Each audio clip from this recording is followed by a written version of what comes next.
Hello. Today I'm going to introduce you to a brand new product that just came on the market. It's called Spandex. What Spandex is, it's an adhesive-backed, heat-sensitive, iron-on backing onto spandex. And it has a lot of different uses that you can use it for. And one of the greatest things about Spandex that I like the best is it's stretchable. It can go onto a spandex or a knit fabric, and then when you iron it on, it stays completely and totally stretchable. Spandex, when you cut it, it cuts out to a completely smooth paint-like edge. There's none of the fraying that you get on regular fabrics bonded to something. You don't have to finish the edges of it. It is completely washable in warm water. It will stay in place for you. You don't want to use an iron on it, but it will stay in place when it's washable in warm water. It can be painted, and it bonds to almost all heat-safe surfaces. It can bond to plastic, it can bond to glass, it can bond to wood, paper, EVA foam, almost any surface that is safe when you put heat to it. Spandex can be bonded to it. And one thing about it is that it will work in most die cutters and some of the laser cutters. Now we're going to show you how to mark your patterns onto the Spandex. One thing about Spandex, the backing on it is heavy and it's very, very slick. You cannot use a regular fountain pen, even the gel pens on it, it won't mark. The thing that you need to do is you need to either use a pencil or a Sharpie. Either one of them will mark.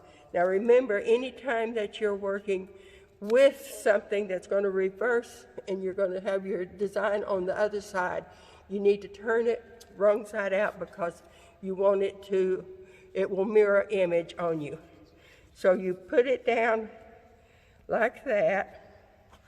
And the easiest way, especially if you've got a very simple, small pattern, this works extremely well, is to just put a little drop of glue, press it down, find another spot, put a little spot of glue, press it down. Now it won't hold for long, and just go around until you get it down good. It won't hold for long, but it will hold long enough to mark your pattern. And then you just go around the edges, mark your pattern, and you've got it. Lift it up, and you've got your pattern ready to cut out.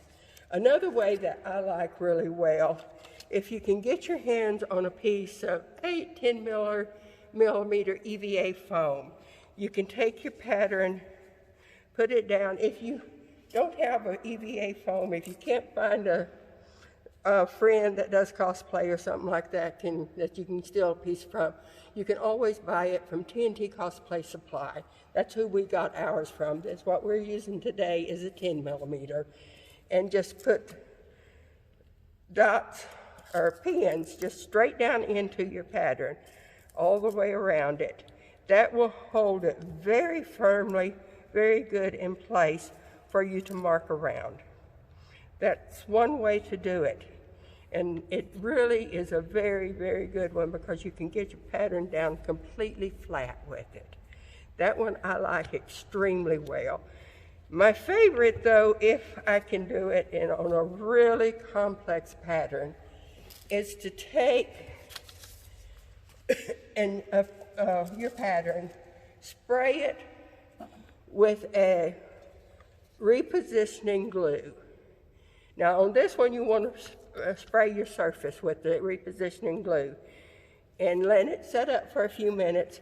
Then you can press it down onto your EVA foam, onto your spandex, and it will press down and hold really firm and really tight for you for a few minutes.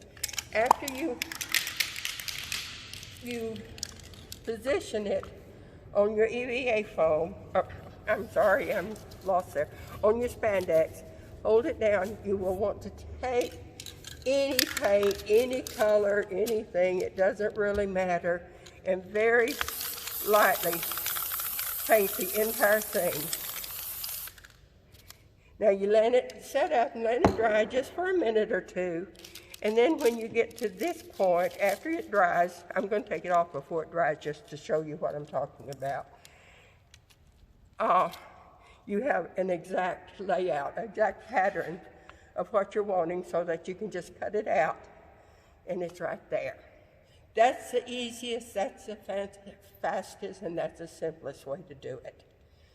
So we're at that point, and now we're getting ready to cut it out and attach it to our fabric.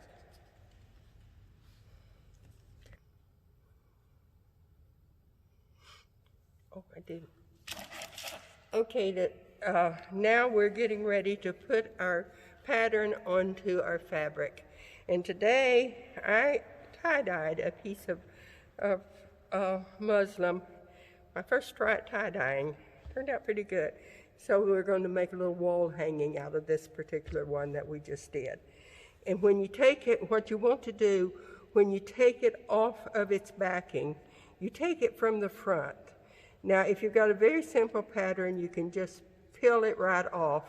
However, if glue touches glue on this thing, you've lost your pattern.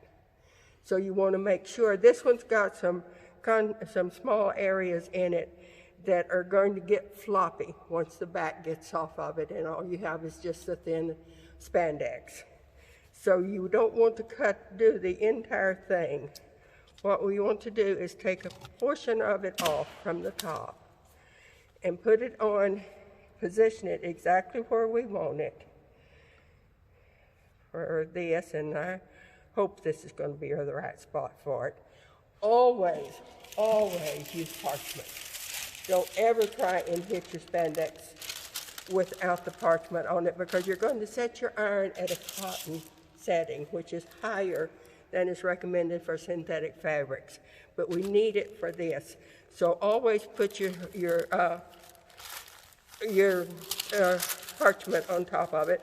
And it's not a bad idea to put it underneath it also, because as I say, we're going to be melting the glue on the back of this, and if it's a thin or lightweight fabric, it can go all the way through. So for this one, we just want to tack it down. We don't necessarily need to tie it in real hard. And then we're going to come back in after we get it right there, and we're going to peel back a little bit more. Now the place on this one you need to be very, very careful with is where these flowers are. That particular spot right there is going to get real floppy, and you can very easily lose your pattern with that. So we're going to take it to this point now. Put the parchment back on it. You don't have to do all this with a real simple pattern, but with a complex pattern, you need to. And bond it down there. Okay. And after you get it tied in pretty good there, let's take another. And this is the spot you're going to be in trouble with. So I'm going to cut it right there. And forgive my hands. And then we're going to tie the leg down. I know it's a process here, but with a complex pattern, or a pattern with tiny or small detailing that can flop around on you, you need to do it this way. And you've got it bonded down there. I missed the foot, but that doesn't matter. And now the very last thing we're going to do is take this flimsy, floppy point off. Put the thing on it. Now you've got it down, and you need to adhere it to your surface, in this case into your fabric, and it takes a while. It takes longer with this than it does with the regular adhesive backings, because it's a stronger and a heavier backing, and it really is recommended for 170 degrees. We're using it at about 130 degrees on a cotton setting, but you don't want to go any higher because you take a chance of melting your actual spandex. So you want to hold it down. If it's something that's going to be washable, you want to flip it over after you do the front side and catch it from the back side too. So you've got it pretty well. Give it at least a minute on each surface. Flip it over. On this one, you don't necessarily need your spandex. I mean your paper, whatever that's called. Your paper. and give it more surface iron there to get it down good and tight for you. There we go. Here.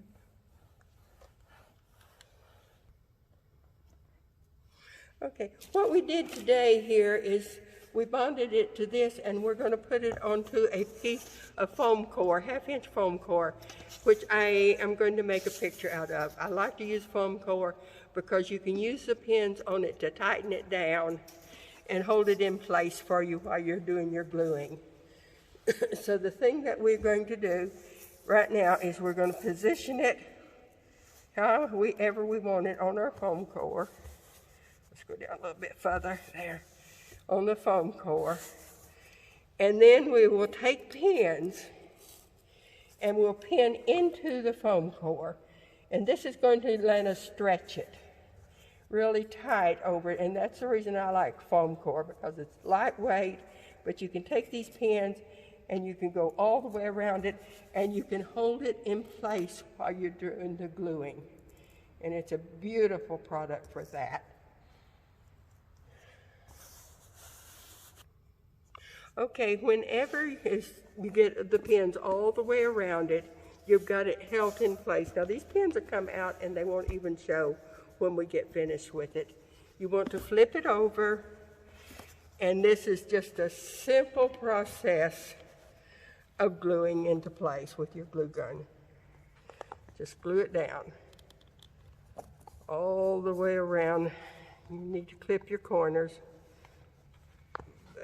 Other than that, it's just a matter of gluing, and I sure came close on this edge here, but it's okay, it doesn't matter. Here. Hey.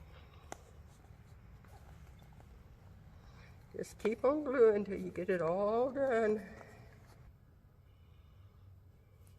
Okay, now that you've got it all glued into place, you're finished. You need to put your hanger on it. If you don't like this back being all this rough like this, well then just glue a piece of paper, butcher's paper or newsprint or something like that onto the back of it. And then put your hanger on it, and you're ready to take all your pins out. Just remove all the pins all the way around. I won't make you set through this, but just keep on pulling around, and you've got a wall hanging. Oh, you've got a wall hanging. And that's it. That's as simple as it is.